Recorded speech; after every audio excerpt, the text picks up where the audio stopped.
Magandang araw mga Lods. Ayan, Merry Christmas sa mga may Christmas dyan. Sa mga walang Christmas, Happy New Year na lang mga Lods. Ayan mga Lods, deliver na natin yung kay Mark. Ayan. Mark Joban totally. Ayan, yun ang pangalan niya, Mark Joban. Maraming salamat sa iyo Lods sa pag-avail mo ng ating mga kits. Let it, bang, bang.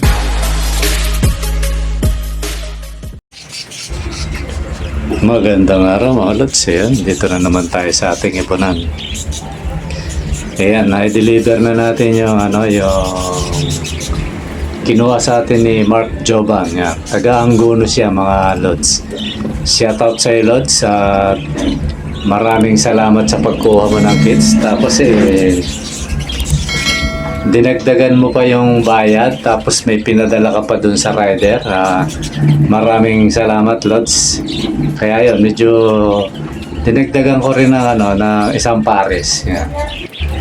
Yan, ganyan tayo kasi Lods pag mabait yung yung kausap natin, siyempre suklian din natin yan para ayan, maraming salamat sa iyo. Shout out sa iyo Lods. Ang dahil mong pinadalang na pasalubong. Yan, tuwa si commander niyan, tsaka yung opo ko kasi mahilig sa mga matatamis yun Ayan, maraming salamat sa iyo. Tapos yung yung tinatanong mo sa akin sa messenger, totally nasagot ko na, di ba, na yung mga mutation. Ano naman yan Lods? Kasi si Lods mo hindi pa siya masyadong para may pagka-UV pa si Idol kasi marami siyang tanong. Sunod-sunod yung tanong niya, kaya sinasagot ko naman na unti-unti kahit medyo busy ako. Ngayon ang gusto kong sana kasi ang target talaga ni Lods na bilhin sa akin yung magic plant. Kaya lang hindi mo na ako nagbebenta kaya sabi ko bigyan na lang kita. Kaya yun, binigyan ko na lang si Lods kasi gusto niya raw masubok. Yan, garantisado talaga yan Lods. Tsaka bumabait ang ibon. Yun ang napansin ko dyan. Nagiging malapit sa'yo, kaya lang medyo ingat ka lang Lods kasi minsan sa sobrang niyan, pag may hawak ka niyan, baka hindi safe yung yung lagay mo ng kulon. Biglang aalpas yan kasi sasalubong sa'yo. Kaya ako, ginagawa ko dahil may mga nakawala na akong sabihin yung nasa malaking cage na sila, pinakawalan ko sila ron. Pag nakikita nila ako, nakakapit na yung mga paan nila sa screen, nag-aabang na. Kaya ginagawa ko, binubugaw ko kasi pag hindi, sasalubungin ka niyan, makakawala yung ibon natin. Kaya ingat lang Lods. Tapos muna yan, palaguin mo. Pag medyo lumago na, tsaka mo na gamitin. Kasi sayang yan. Dapat maparami mo muna. Hindi naman siya maselan, kuha ka lang ng lupa, tapos itusok mo. Tapos ilagay mo muna doon sa malilim ng konti. Yung hindi nagagalaw, medyo nasisikatan ng liwanag. Mabilis lang tumubo yan kasi ako nung hiningi ko yan dyan sa may Project 6, lang yan lang yata, 8 tangkay. O imagine niyo 8 tangkay, naparami ko nang naparami. Hindi siya mahirap palagaan. Tapos ang dilig lang yan, alternate lang. Ngayon yung unang tusok niya, lang siya, diligin mo lang mga every 3 days, ganun. Basta depende sa lupa. Pag medyo tuyo na yung lupa, tsaka mo Tapos pag medyo lumalago na yan, tsaka mo diligan na. Totally yan, pag medyo may ugat na, matakaw sa tubig yan. Gustong-gusto niya may tubig. Yan Lord, sana maparami mo yung yung halaman na yan. Kasi alam ko yan talaga yung gusto mo sa akin. Pero alam ko marami yan dyan nagkalat baka hindi mo lang mapigurahan. Marami yan kasi pinambabakod lang yan sa probinsya So yun, Lods, muli salamat sa iyo. Tapos, ngayon naka-cellphone lang ako. Hindi ko ma-recall yung ibang tanong mo. Although, gaya na sabi ko, na sasagot ko naman kahit papano. Siguro gawin mo Lods, pwedeng sa messenger, pwedeng sa comment section, magtanong ka lang ng magtanong. Para sigurado ganito, magtanong ka sa comment section. Kung ano yung tanong mo sa comment section, tanong mo rin sa sa messenger. So para yung mga pag sinagot natin, nakikita rin ng kagaya nating UB para ma-solve din yung mga yung mga katanungan nila. So yun, siguro sa'yo Lods, Mark, yun muna, tapos tsaka ka na lang magtanong ulit, kasi naka-cellphone lang ako, hindi ko ma-recall lahat yung tanong mo. Tapos ito, nakita ko lang kanina lang. Hindi ko lang kung ilang araw na to, si Timo J. Dilin.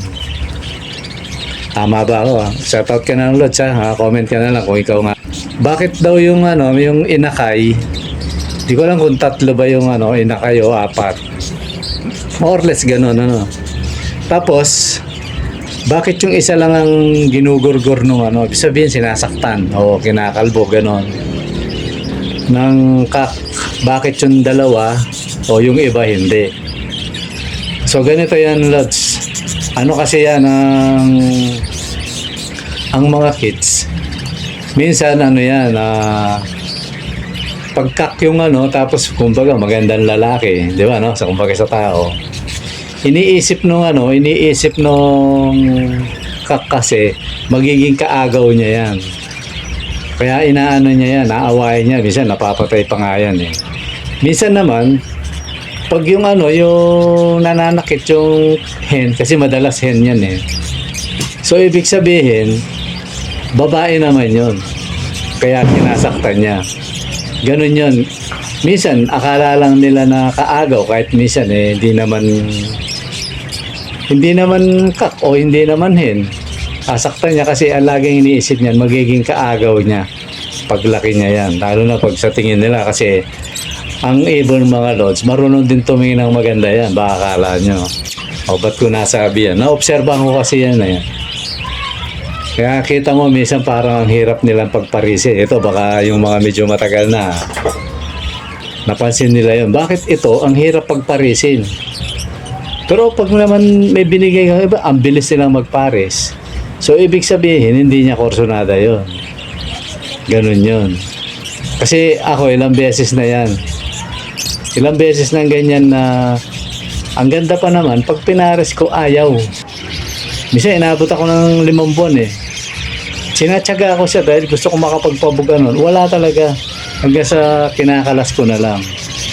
Minsan, nakakatsamba ako, nakita ko na bembangan na. Akala ko okay na. O pala napilitan lang. Kumbaga init lang ng katawan ng Lods yung nangyari. So kinuha ko yung itlog. Ayun, nawa naman ng Diyos na napisa, kaya nakapagpalabas din ako gano'n. Pero yun, hindi nagtagal yun, yung pinagpares ko na yun kasi hindi niya type. Kaya yan mga Lods, sa ibunan, marami kang matutuklas ang hiwaga, lalo na pag nakatutok ka. Ako, focus kasi ako, kaya alam ko yan eh. Huwag kayong magtaka sa gano'n kasi nangyayari talaga yan. Minsan kakaiba. Ayan. Siguro yan muna yung natin mga Lods kasi sabihin ko yung petsa ngayon 24, busy yung tao. Medyo na open lang ako ngayon kaya nagsagot tayo ng ilang katanungan tsaka nagpasalamat tayo dun sa ka-Lods natin. So yun, siguro ganito muna tsaka na siguro yung mga kasi ngayon holiday ngayon mga Lods, medyo busy-busyhan yung mga tao kaya siguro sa mga susunod na araw baka focus na tayo sa pag-vlog. Tapos magtanong kayo ng mga nyo. Baka may problema kayo sa ibunan o kung ano pa mang gusto nyong masolve na gumugulo sa inyong isipan. Mga Lods, yan, open naman tayo rito mga Lods. Okay mga Lods, at muli gaya na sabi ko kanina, yung may mga Pasko dyan, Merry Christmas. Pero yung mga wala, Happy New Year na lang sa inyo mga lods. Okay mga lods, ingat tayo sa ano. Ingat maaari, wag na tayo magpaputok itong paparating na ano na to kasi mahirap magpasko o mag New Year o dumating ang bagong taon na 3 na lang ang daliri natin mga lods. Okay, ingat mga idol at maraming salamat sa inyo. Happy New Year yan. Advance. Okay mga lods, bye-bye. Kung hindi ka pa nakasubscribe, lods, subscribe ka na para masali ka itong darating na January ay magpaparapol tayo. Okay, maraming salamat. Bye-bye.